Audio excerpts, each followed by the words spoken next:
Hello everyone, আমি মৌমিতা। আমার নতুন একটি ব্লগে আপনাদের অনেক অনেক স্বাগত।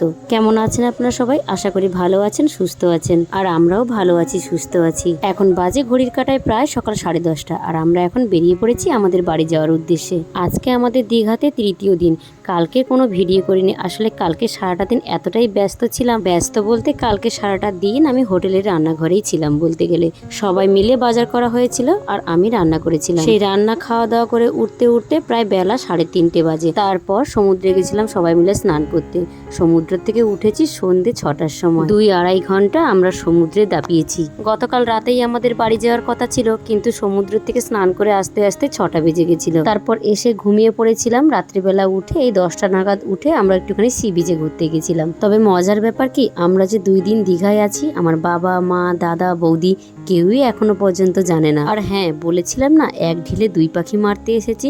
আসলে আমার বাবার দোকানের কালকে হালখাতা, আজকে দোকান পুজো। বহু বছর বাবার দোকানের এই হালখাতা অনুষ্ঠানে আমি আসতে পারিনি।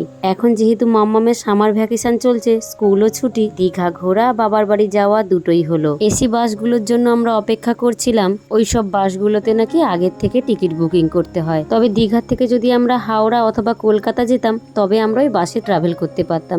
যেহেতু আমাদের বাড়ি বেশি দূর নয়, তার জন্য ওনারা বললেন যে এগুলোর জন্য আলাদা টিকিট বুকিং করতে লাগে। এটা মাম্মামের মিষ্টু। গতকাল রাতে যখন আমরা সি বিচে ঘুরতে বেরিয়েছিলাম তখন এটা কিনেছে। এইটুকু পুতুলের দাম নিয়েছে 480 টাকা। সামনে দীঘা রেলওয়ে স্টেশন, আর আমরা এখন রেল ক্রসিং এ দাঁড়িয়ে রয়েছি। যেহেতু আমরা একটা লোকাল বাসে উঠেছি, এই বাসে যেতে আমাদের বাড়ি ঘন্টা 2 সময় লাগবে। আর মাম্মাম এদিকে ওর মিষ্টুর সাথে একা একা বক বক করে যাচ্ছে। এখন আমরা কাঁথি সেন্ট্রাল বাস স্ট্যান্ডে রয়েছি। এই জায়গাটাতে কত বছর পর আসলাম। এই স্টপেজ থেকে মাত্র 10 মিনিটের হাঁটা পথ আমার কলেজ ছিল। রাজু ঘুমায় রাজু ধরে 1/2 ঘন্টা পরে ঘুম করে রাজু পাই যাবে। 1-1:30 সময় ঘুমাই তো 4টা বাজতে। আমরা এই রাত্রেবেলা যদি বেরোয় কাজগুলো গোটাবো। এখন ঘুটিয়ে রাত্রেবেলা ওই বিহাবারপুর কাছে ফোন করেছি, বেশি কি করি নাহলে কালকে সকালবেলা ভোরবেলা। হ্যাঁ, ওই তোমরা যেই বাসটা তোমাদের দিতে গেছিলাম না, যে ট্রেনটায় ভোরবেলা ওইটায়।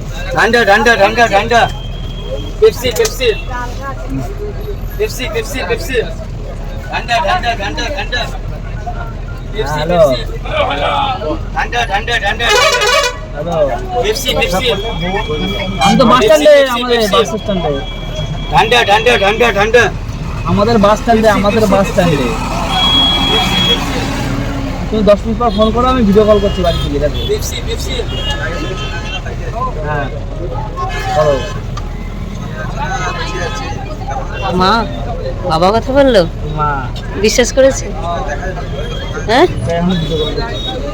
এটা হলো পূর্ব মেদিনীপুরের নাচিন্দার শীতলা মায়ের মন্দির। মাকে দূর থেকে নমস্কার জানিয়ে চললাম বাড়ির পথে। মা সকাল থেকে আমাকে অনেকবারই কল করেছে, কিন্তু মায়ের কলটা আমি রিসিভ করিনি। দীঘার থেকে আসার পথে মানিককেও বেশ কয়েকবার কল করেছে। আসলে মায়ের মন তো ঠিক সাড়া দিয়েছে যে তার মেয়ে, জামাই, নাতনি আসছে। বাসের থেকে নেমে আমার পাকা বুড়ি হাঁটা দিয়েছে একাই মামা বাড়ির দিকে, আর মানিক গেছে ওইদিকে মিষ্টির দোকানে মিষ্টি আনতে। আমরা শুধু চা খেয়ে বেরিয়েছি হোটেল থেকে। এখন পেটে ছুঁচোই ডন দিচ্ছে। তো চেতু কি হয়েছে? কিছুই খাবার নেই। তুমিও ফোন ধরনি। না আমি বলছি না ফোনে চার্জ নেই। আজ যেহেতু বাবার দোকানের পুজো হবে, তার জন্য মা নিরামিষ রান্না করেছিল সকালে, রুটি আর ঝিঙে আলু পোস্ত। আমি বললাম না মায়ের মন ঠিক সাড়া দিয়েছিল। মা বলছে কেমন জানি আজকে মনে হচ্ছিল যে তোরা আসবি, তাই একটু বেশি করে রান্না করেছি। খেয়ে দিয়ে স্নান করে নিয়েছি আর মাম্মামকেও স্নান করিয়ে দিয়েছি। আর কালকে সমুদ্রে স্নান করার পর যে জামা কাপড়গুলো হয়েছিল ওগুলো আমি হোটেলে কেচে শুকোতে দিয়েছিলাম। তো সেগুলো পুরোপুরি শোকায়নি, সেগুলো ব্যাগের থেকে বের করে নিয়ে এসে এখন রোদে দিচ্ছি। এসেই দেখি দাদা, বৌদি, পাপা ওরা কেউ বাড়িতে নেই। ওরা কলকাতা গেছে পাপাকে ডাক্তার দেখাতে। ফোন করেছিলাম, বললো সন্ধ্যের আগেই ওরা বাড়ি চলে আসবে। আমার দিদির মেয়ে এসেছে আর ওর সাথে মাম্মা মেদিকে রান্নাবাটি খেলছে। আর ছোটদি ভাইকে ওর সাথে পেয়েছে, ওর তো খুবই মজা। ভাইয়ের খেলনা তো রয়েছে, সাথে ওর এক সেট খেলনা এখানে মা কিনে রেখেছে। ইলিশ মাছ, কাতলা মাছ, ডাল কালকে রান্না করছিলাম, ডাল, ইলিশ মাছের ভাপা, কাতলা মাছের কাতলা কালিয়া, আর পটল ভাজা, আর কি গো আম দিয়ে ডাল। হ্যাঁ আম ডাল। ও আরো উচ্ছে আর আলু দিয়ে ইলিশ মাছের মাথা দিয়ে ডাল চচ্চড়ি। হ্যাঁ লঙ্কা দিবা নি? না লঙ্কা দিও না, কিছু খাবে। তোমরা কি দিবা? জিরে তেজপাতা ফোড়ন দাও আর টমেটো কেটে দিও। টমেটোর বীজগুলো ফেলে দিও। টমেটো নাই? নেই না? তাহলে এমনি জিরে তেজপাতা দিও। আমি আর মাম্মাম একটুখানি শুয়েছি, আর এখানে আসলেই তো মায়ের ডিউটি মাম্মামকে খাওয়ানো। ওর খাওয়া হয়ে গেছে, তবে আমরা একটুখানি পরে খাবো। মানিক আর রাজু উপরে ঘুমাচ্ছে। ঘুমালে আর খাবে কি করে? দেখলাম পটিয়াটা কিরকম দেখছো? দেখাতে? তোমরা কথা চালিয়ে দেয় যে। এই তুমি যে দেখলাম আমি কি বলেছি তোমায়? তুমি বললে যে একটু পরে খাচ্ছি। কবে ডাকছো তুমি আমাদের? কবে? পরশু দিন। আমাকে স্টিলের থালায় খেতে দিয়েছে, এদের দুজনকে দেখ কাঁসার থালায় দিয়েছে। এই কি ফাঁকুয়া কথা। এটা মেদিনীপুরের বিখ্যাত সেই গয়না বড়ি। রান্না হয়েছে আলু ভাজা, গয়না বড়ি ভাজা, ডাল আর আমের চাটনি। বাবা পনির এনেছে, কিন্তু পনিরটা আমি ফ্রিজে রেখে দিয়েছি, রান্না করতে দিইনি। কালকে এত রিচ রান্না খেয়েছি, আজকে একটুখানি হালকা পাতলা খাবার খেতে চাইছি। আর এরা শাশুড়ি জামাই সারাক্ষণ খালি ঝগড়া করে।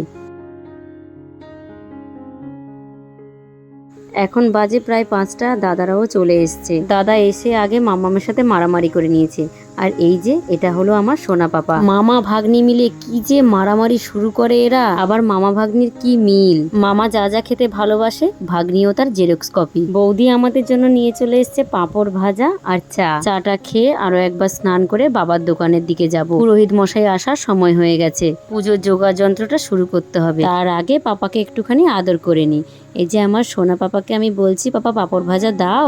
ও কি সুন্দর আমায় খাইয়ে দিচ্ছে। স্নান করে চলে এসেছি আগে পুজোর ফল কাটতে, আর ওইদিকে পুজোর জোগাড় মোটামুটি রেডি করে ফেলেছি। আমরা ছোটবেলার থেকে দেখে আসছি, বাবার দোকানের যেদিন হালখাতা হয় তার ঠিক আগের দিন সন্ধেবেলায় সত্যনারায়ণের পুজো হয়, সঙ্গে দোকানের নতুন বছরের খাতার পুজো হয়। তবে বাবার দোকানের হালখাতাটা পয়লা বৈশাখ অথবা অক্ষয় তৃতীয়ার দিন যে করতে হবে তা কিন্তু নয়। বৈশাখ মাসে যে কোনো একটা ভালো দিন, মঙ্গলবার আর শুক্রবার বাদ দিয়ে যে কোনো একটা দিনে হালখাতার অনুষ্ঠান করা হয়। মঙ্গলবার আর শুক্রবার বাদ দেওয়া হয়, তার একটা কারণও আছে। আমাদের বাড়ি যেহেতু গ্রামে, আর এই আমাদের গ্রামীণ হাটটা মঙ্গলবার আর শুক্রবার বসে, তার জন্য সপ্তাহের এই দুটো বার বাদে হালখাতার অনুষ্ঠান করা হয়। এটা হলো আমার বাবার দোকান, আমার বাবার পাইকারি মুদির দোকান। আর এই যে ও হলো দুষ্টু রানী, আমার দিদির মেয়ে, মানে মামামের ছোটদি ভাই। নতুন খাতায় সিঁদুর দিয়ে ঠাকুরের সামনে রাখা হয়েছে। আর আমি এইদিকে যজ্ঞ যে হবে, সেই যজ্ঞের কাঠগুলো এত মোটা, তার জন্য মাঝখান দিয়ে একটুখানি চিড়ে দিচ্ছি। আমাদের পুজো প্রায় শেষের দিকে, এখন হবে যজ্ঞ। আর আমাদের এদিকে যে কোনো পুজো হলে ঠাকুরের সামনে এক একটা করে আম্রপল্লব এইভাবে দড়ির মধ্যে টাঙাতে হয়। জানি না এটাকে কি বলে বা কেন দেওয়া হয়, তবে আমাদের নবদ্বীপের দিকে এই জিনিসটা আমি দেখি না। যজ্ঞ সম্পন্ন মানে আমাদের পুজো সম্পন্ন।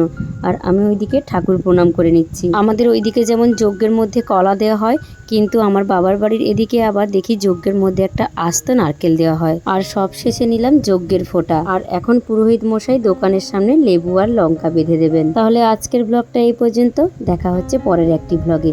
ভালো থাকবেন, সুস্থ থাকবেন। আর আমার ব্লগটি কেমন লাগলো অবশ্যই কমেন্ট করে জানাবেন।